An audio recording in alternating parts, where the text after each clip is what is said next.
Por que você comprou esse telefone e não o outro? Por que você escolheu esse prato do restaurante e não o outro? Se você tivesse que vender sua casa, quanto pediria por ela? Temos a tendência de pensar que tomamos todas essas decisões de forma racional, mas na maioria das vezes não é o que acontece. Somos altamente irracionais e fáceis de manipular. Neste vídeo, explicarei o porquê resumindo o livro chamado Previsivelmente Racional, escrito por Dan Ariely. Se você é empresário e pretende vender produtos ou serviços, recomendo muito este livro. Ele traz lições valiosas tanto para proprietários de empresas quanto para consumidores. Lição 1. A verdade sobre a relatividade. Ariely explica que todas as coisas são relativas, mesmo quando não deveriam ser, e que a relatividade desempenha um papel essencial no processo de tomada de decisões em nossa vida cotidiana. Por exemplo, olhe para essas duas figuras por um momento.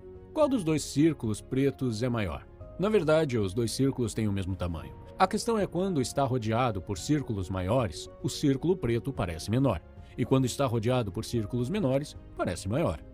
Essa ideia também é usada por profissionais de marketing ao definir o preço de seus produtos e serviços. O autor usa como exemplo os preços de assinatura da revista The Economist. A promoção apresentava 3 opções de assinatura. Assinatura online de R$ 59,00, a assinatura versão impressa por R$ 125,00 e a assinatura online mais versão impressa por R$ 125,00. Qual das 3 você escolheria?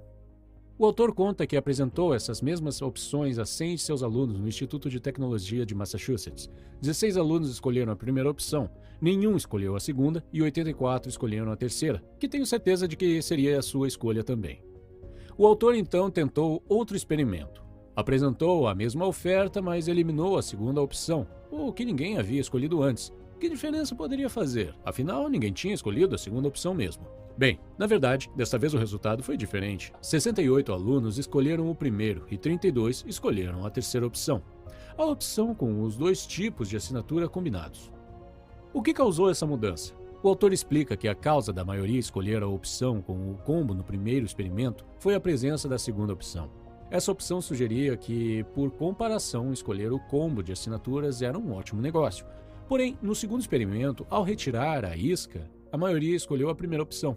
Como você pode ver, nosso cérebro está programado para procurar comparações na hora de tomar decisões. Fazemos isso de maneira mais preguiçosa possível. Outro exemplo, quando a Williams-Sonoma lançou suas máquinas de pão, as vendas estavam lentas. Quando a empresa acrescentou uma versão deluxe, que era 50% mais cara, a primeira versão começou a sair das prateleiras. Por quê?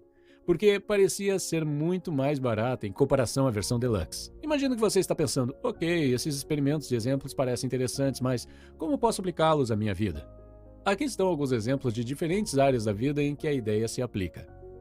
Número 1. Comparando seu sucesso com os outros. Você sempre se compara com as pessoas que te cercam, como seus colegas de classe, colegas de trabalho, amigos, etc. Se você está cercado de pessoas que mal conseguem se sustentar, é menos provável que você tente melhorar seu salário porque vai comparar seu salário com o deles e se sentir bem consigo mesmo, desde que vocês estejam no mesmo nível. É por isso que se cercar de pessoas mais bem-sucedidas que você funciona muito bem. Número 2.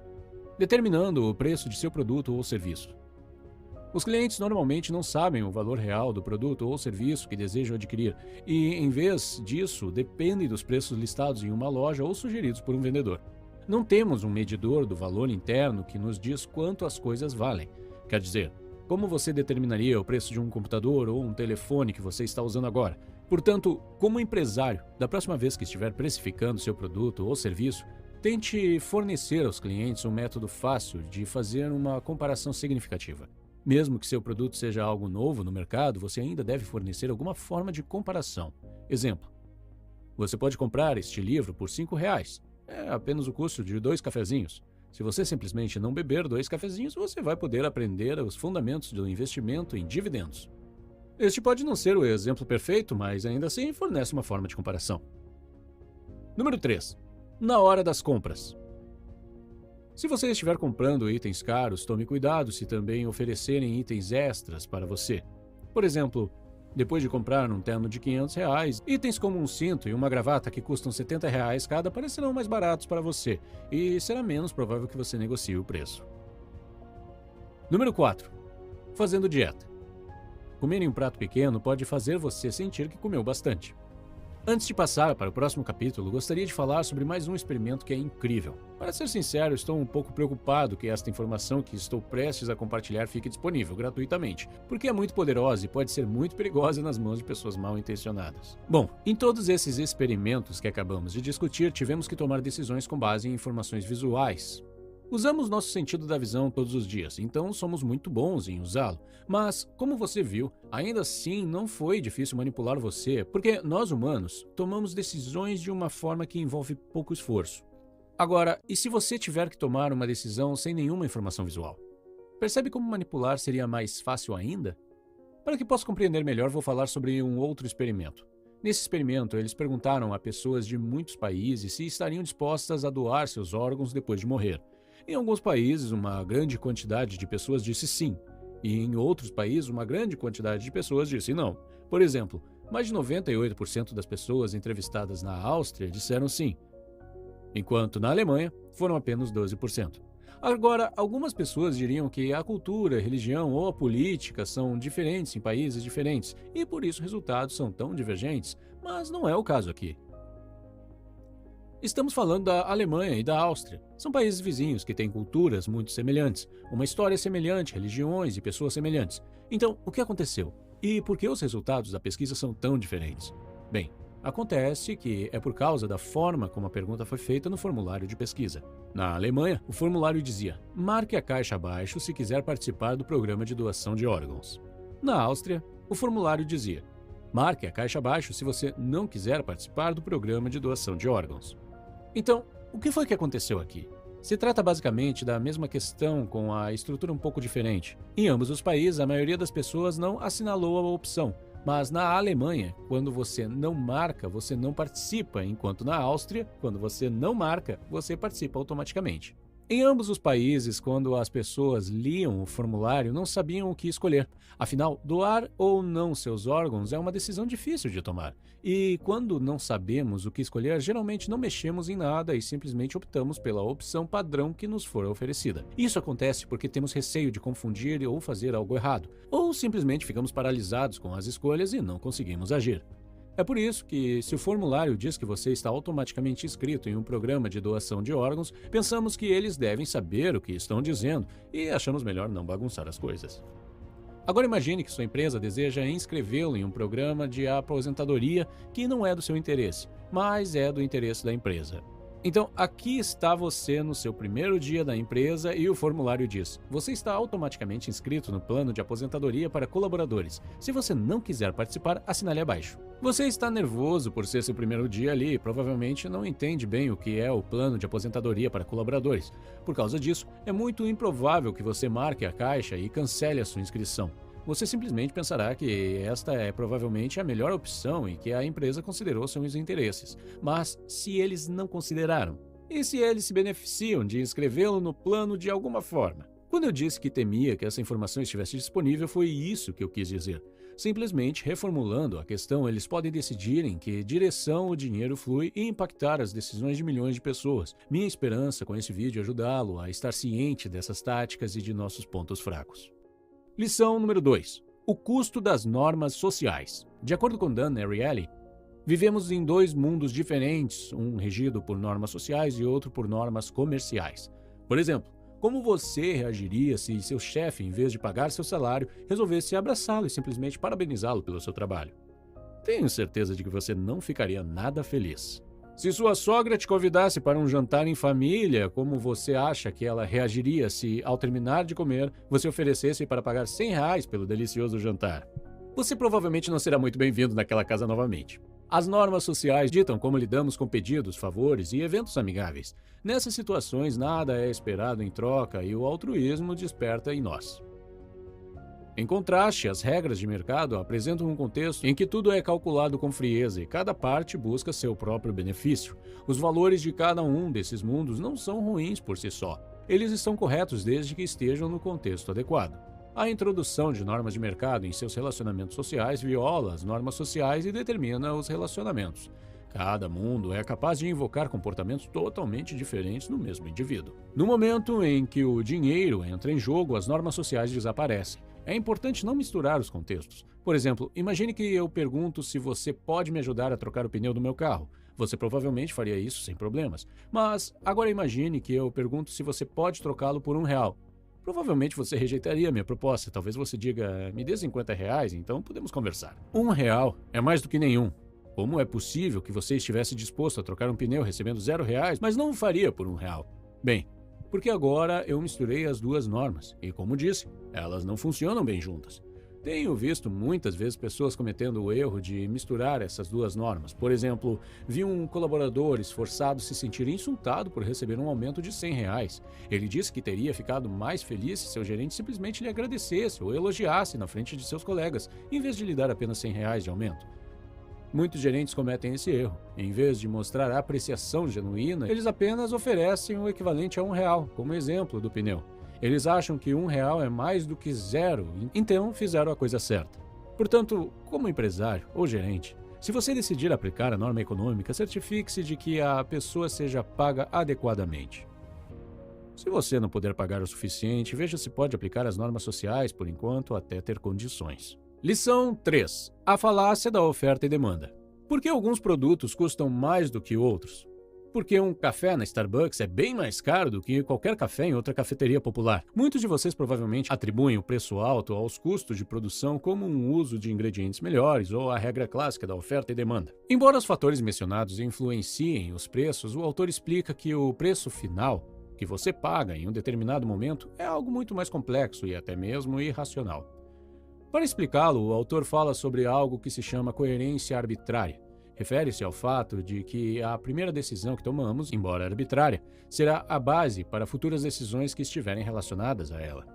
Por exemplo, se você costuma pagar R$ 3 ou menos por um café todos os dias, é muito difícil começar a pagar R$ 8 em outra cafeteria pelo mesmo tipo de café, porque um café a R$ 3 é o preço que você tem como âncora para decisões futuras.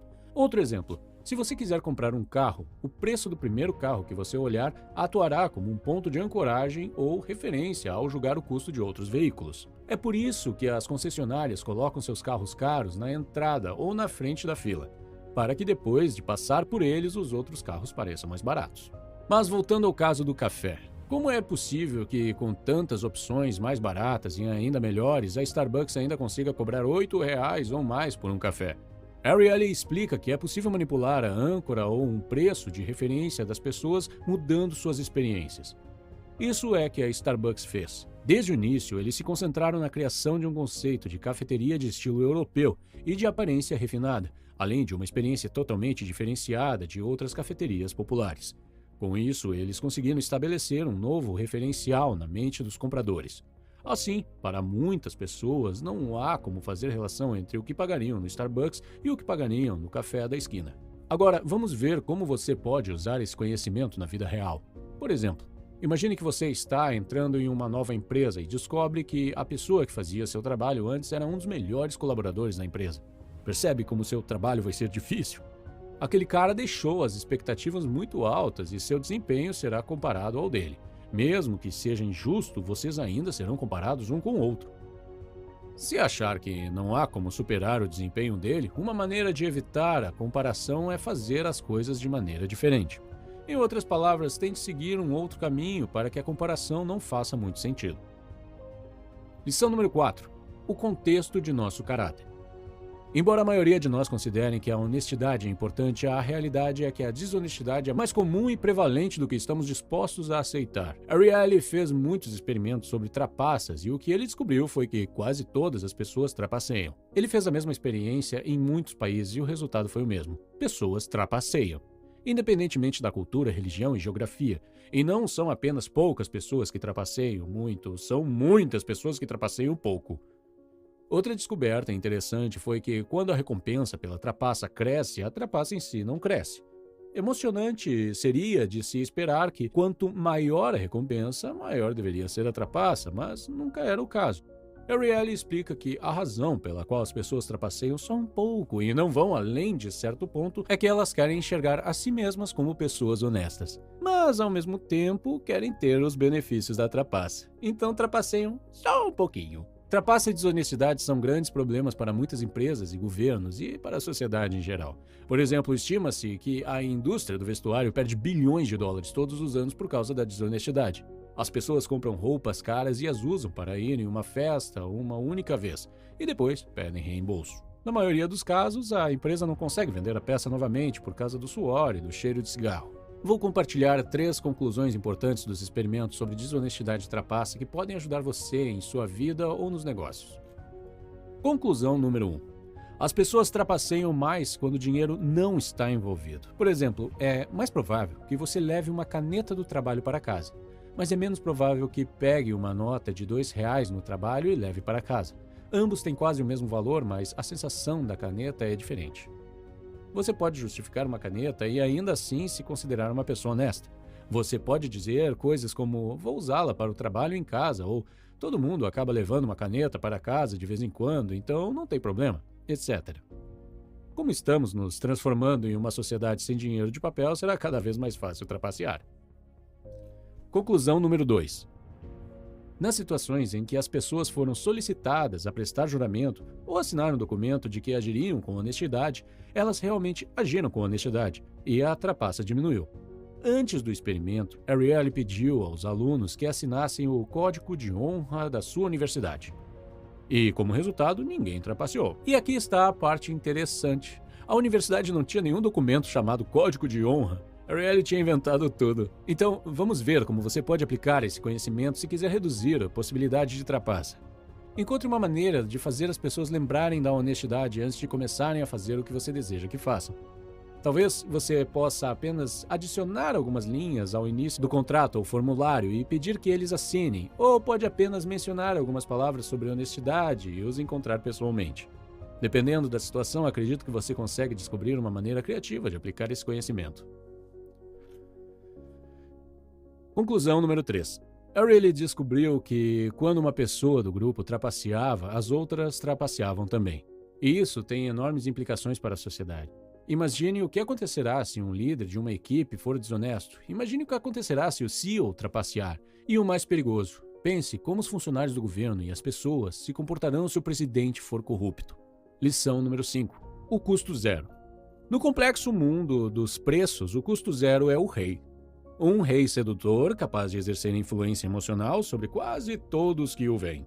A diferença entre 2 centavos e 1 centavo é de 1 centavo, mas a diferença entre 1 centavo e 0 é enorme. O preço zero tem uma categoria especial em nossas mentes. Para provar isso, o autor fez alguns experimentos com chocolate.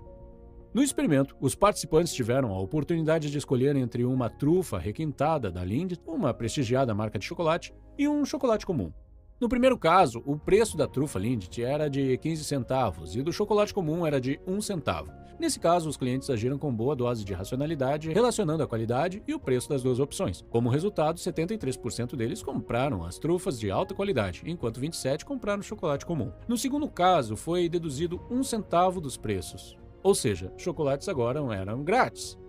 E as trufas custavam agora 14 centavos. O resultado foi o seguinte: 69% dos clientes escolheram ganhar chocolates comuns grátis, enquanto a venda das trufas caíram para 31%. O autor explica que a maioria das transações tem vantagens e desvantagens. As desvantagens representam barreiras no processo de tomada de decisão durante a transação, porque temos medo de perder. Mas se a palavra grátis aparecer, essas barreiras desaparecem, porque não há mais desvantagens. Quando vemos a palavra grátis ou gratuito, as desvantagens desaparecem e tudo vira lucro. Veja como você pode usar esse conhecimento na vida real. Digamos que você queira vender seu produto por R$10. Você tem 3 opções de marketing. 1. Você pode definir o preço do produto R$10 com frete grátis. 2. Você pode definir o preço do produto em R$5 e o frete em R$5. 3. Você pode se decidir por produto grátis com R$10 de frete. Em todas as 3 opções, os clientes pagam R$10. Mas acontece que se você escolher a terceira opção, produto gratuito, R$10 de frete, você fará muito mais vendas, pois a ideia de o produto ser gratuito parece mais atraente. Outro exemplo. Digamos que você deseja comprar um carro da Toyota, que é o carro ideal para você, mas quando chega à concessionária, vê que eles estão vendendo uma BMW quase pelo mesmo preço. E mais, que a troca de óleo do veículo será gratuita por 3 anos. Você pode ficar tentado em comprar a BMW por causa de uma troca de óleo gratuita, mas se você analisar a situação logicamente, verá que a troca de óleo não é custosa, enquanto manter uma BMW é. Você pode pensar que está ganhando algo por causa da troca de óleo gratuita, mas muitas vezes as ofertas gratuitas envolvem gastar muito dinheiro em longo prazo.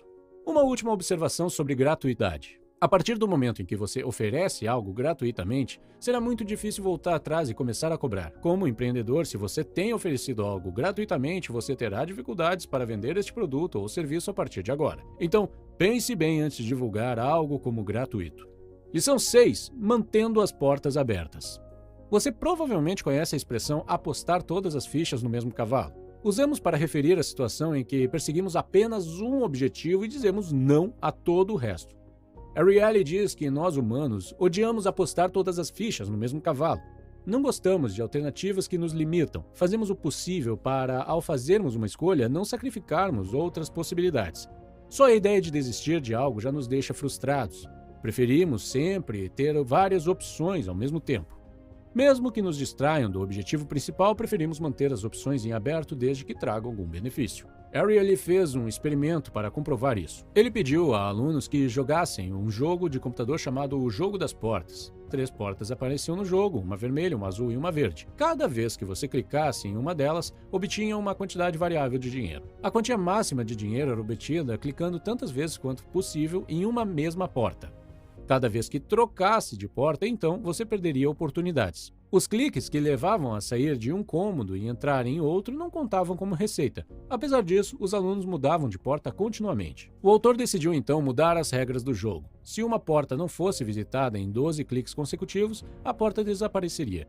Dessa vez, os alunos enlouqueceram tentando manter todas as portas abertas e não se esforçaram muito para conseguir o máximo de dinheiro possível. Sua renda foi reduzida em 15% em relação ao primeiro experimento. Como esse experimento sugere, podemos ter mais sucesso se nos concentrarmos em uma opção e esquecermos os outros.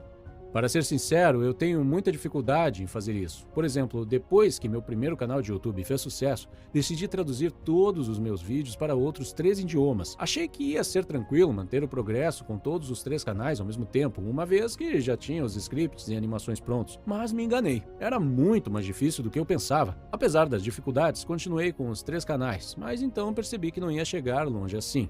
Eu sabia que tinha que abandonar 2 deles e me concentrar em apenas um, mas a ideia de interromper o progresso era muito dolorosa.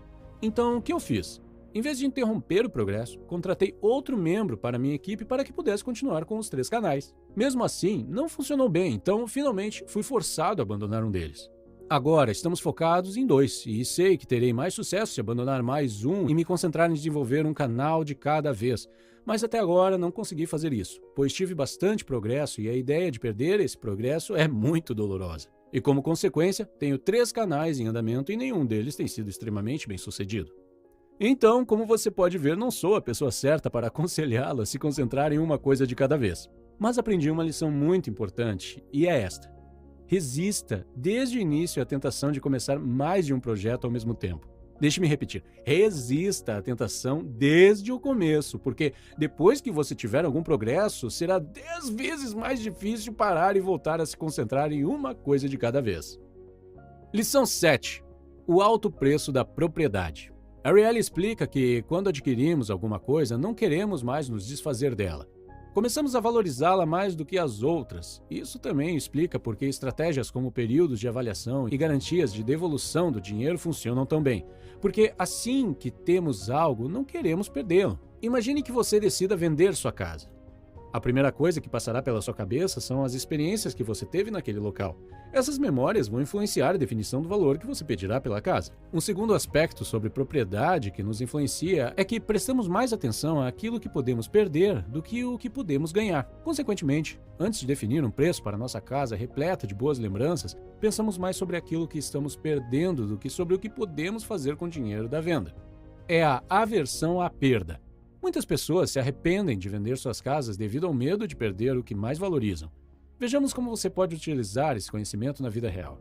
Já vi, por exemplo, pessoas que visitam um apartamento que querem comprar. Assim que entram no apartamento, começam a dizer coisas como: é muito velho, os móveis da cozinha estão quebrados, a cor das paredes precisa mudar, etc. Basicamente, eles apontam tudo o que há de errado com o apartamento. A razão disso é que estão preparando o proprietário para o preço baixo que vão oferecer ao final da visita. Em sua mente, eles estão ganhando, mas na realidade eles já perderam. Porque as coisas que criticaram são muito valiosas para o vendedor. Cada uma delas traz uma lembrança. Para você pode ser apenas uma prateleira velha que precisa ser jogada fora, mas para o vendedor é uma prateleira que ele instalou com seu pai que faleceu há poucos meses.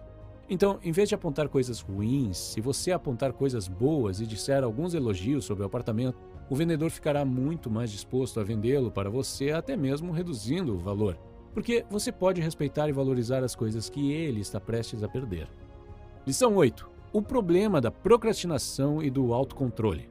Um dos maiores obstáculos que as pessoas enfrentam quando desejam atingir suas metas é a procrastinação e a preguiça. Para verificar as existências dessa fragilidade humana e suas possíveis soluções, o autor realizou um experimento com alunos envolvendo um dos trabalhos que tinham que entregar.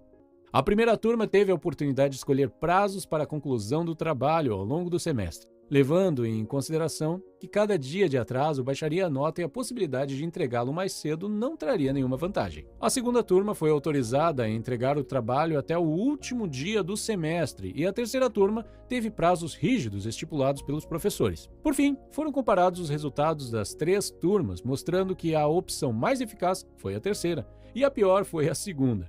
Isso mostra que restringir a liberdade de definir prazos rígidos ajuda a evitar o problema da preguiça e da procrastinação. Se você está procrastinando ações ou objetivos, veja como pode criar prazos ou limitações rígidas para si mesmo. Por exemplo, sou um homem preguiçoso e procrastino muito. Eu costumava planejar meu dia, mas no final do dia, quando olhava para trás, descobria que não havia feito muito.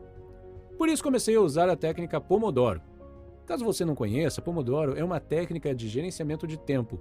Usando esse método, você trabalha em uma tarefa por 25 minutos, faz uma pausa de 5 minutos e trabalha novamente por mais 25 minutos. Depois de completar 4 mini-sessões, você faz uma pausa mais longa, de 20 a 30 minutos, e depois repete tudo desde o começo. A razão pela qual essa técnica é tão eficaz é que ela fornece pequenos prazos e força você a terminar a tarefa ao final desse prazo. Tem um vídeo específico sobre a técnica Pomodoro que estará disponível em breve. O link estará na descrição. Lição 9. O poder do preço. Tenho certeza de que você conhece o efeito placebo, sobre o qual se fala muito na medicina. Por exemplo, você dá uma cápsula de medicamento sem efeito terapêutico a um paciente e diz a ele que esse remédio irá reduzir a sua dor, e o paciente realmente relata uma melhora dos sintomas. Ariely fez uma experiência semelhante, mas com preços. Os alunos eram levados a uma sala onde eram conectados a uma máquina que enviava pequenos impulsos elétricos pelo corpo, enquanto estimavam o nível de dor. Depois de um tempo, os alunos receberam um analgésico que custava $2,50 e o processo foi repetido. Quase todos os alunos relataram sentir menos dor, o que é interessante porque o analgésico era apenas um comprimido de vitamina C. Ariely então repetiu o procedimento com uma pequena mudança. Ele disse aos alunos que o comprimido custava 10 centavos. Desta vez, os alunos relataram menos alívio da dor. Mesmo sendo a mesma pílula, os alunos relataram mais alívio da dor quando o preço era mais alto e menos alívio quando a pílula custava menos. Há um ditado famoso: você recebe o que paga. Esse ditado é verdadeiro porque, na verdade, esperamos obter mais valor de um produto caro e menos valor de um barato. Essa expectativa é um fator muito importante. Se você comer uma refeição de um prato chique, sentirá que é mais saborosa do que o que você come num prato normal, embora seja a mesma refeição. Portanto, quando estiver fazendo compras, esteja sempre ciente dos efeitos dos preços sobre você. Esteja você ciente disso ou não, eles influenciarão sua decisão. Se você gostou do vídeo e gostaria de saber mais sobre esse assunto, eu recomendo conferir o vídeo que está vendo na tela agora. É sobre um livro chamado Pensando Rápido e Devagar. Obrigado por assistir e tenha um ótimo dia!